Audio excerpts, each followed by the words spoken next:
Okay, welcome to Site 7.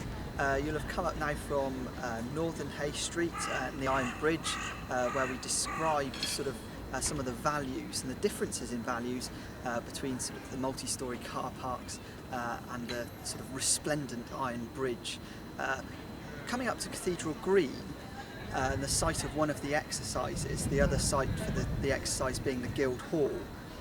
Just want to run through some of the key things that we want you to consider for this exercise. This is an absolutely fantastic area of Cathedral Green, as you can see as the camera is sort of panning around. This is a absolutely beautiful autumnal Sunday late afternoon.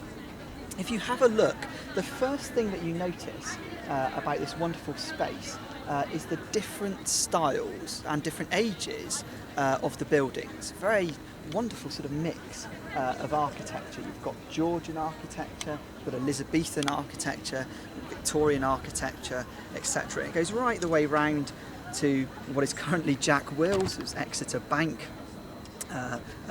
originally.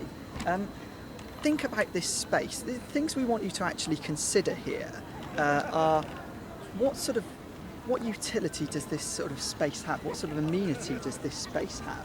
We want you to think about the time of day in which you're actually visiting it, who's using this space, and what you actually feel when you're in this space. Okay, so you can see at the moment it's quite popular. We've got Tea on the Green, which is an absolutely superb tea shop. Just had a lovely piece of cake in there. I'd recommend it, so would Stuart, to anyone. But look around the Cathedral Green. Think about how it is actually being used. This area is really unique for the city centre. As you know from the lectures, Exeter was bombed very tragically on the 4th of May 1942.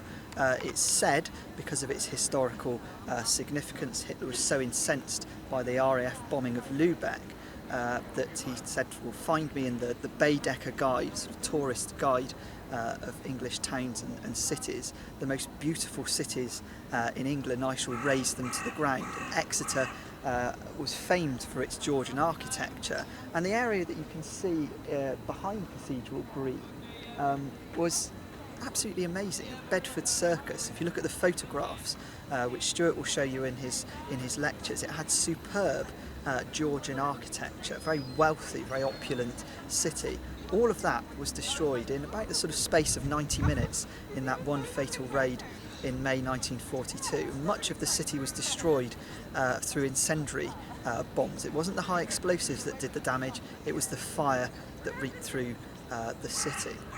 Cathedral Green, though, is one of those few areas of the city centre that actually escaped that destruction, and that's why you see a lot of this much older architecture surviving.